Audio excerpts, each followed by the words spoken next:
tout le monde, je me présente, je m'appelle Paul Rouvelin, je fais partie de l'entreprise solidaire Les Joyeux Recycleurs.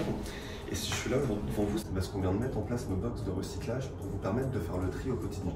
Donc le but de cette vidéo, c'est simplement vous présenter notre fonctionnement, qui en est aussi aux Joyeux Recycleurs, mais surtout ce que vous pouvez mettre ou pas dans chaque box de recyclage, et in fine ce qu'on va faire, comment on va recycler vos déchets. Donc il faut savoir, avant toute chose, qu'aujourd'hui en France, on a à peu près 48-49% de déchets ménagers, c'est-à-dire les déchets du quotidien qui sont bien recyclés. Donc c'est pas si mal, seulement c'est trop peu.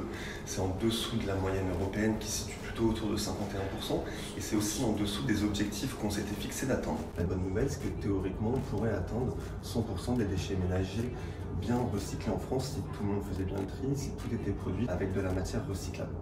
Donc nous, les Joyeux Recycleurs, on existe depuis 8 ans, on accompagne plus de 1000 structures partout en Ile-de-France. On a designé ces box de recyclage qu'on met à disposition des entreprises, qu'on collecte toutes les 2 semaines en assurant un suivi, mais surtout une certification de recyclage en France.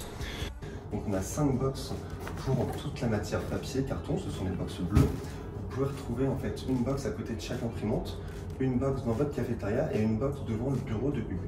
Donc dans ces box, vous pouvez mettre tout type de matière, papier, carton, journaux, magazines, flyers, enveloppes, donc sacs en papier craft aussi. Par contre, évitez simplement tout ce qui va être papier souillé, les papiers qui ont été en contact avec beaucoup de graisse, avec beaucoup de résidus alimentaires. Il faut éviter les papiers spéciaux aussi, les papiers calques, papier photo qui se recyclent. C'est des assemblages en fait avec beaucoup de colle et du plastique, ce qui nuit au processus de recyclage. On a aussi une box pour le verre, très simple, vous pouvez mettre tout type de contenants en verre, que ce soit des pots de yaourt, des bocaux, des pots de confiture. C'est mieux de retirer le couvercle métallique. Après, si vous le laissez, ça ne sera pas non plus un problème gênant. On a aussi une box pour vos canettes. Les canettes, c'est de l'aluminium, donc comme tous les métaux, ça se recycle à l'infini.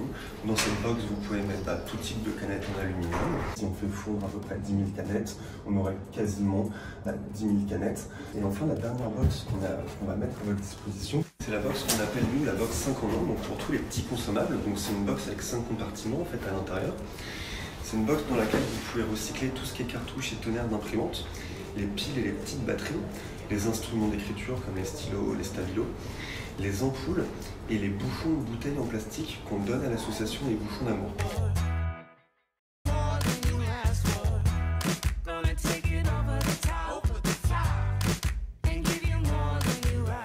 Maintenant que le recyclage n'a plus de secret pour vous, sachez aussi que le but de cette vidéo, c'est à la base vous inciter à bien jouer le jeu, à bien utiliser nos box. Donc n'hésitez vraiment pas non plus à solliciter Sabah si vous avez toute question, elle se fera un plaisir d'y répondre.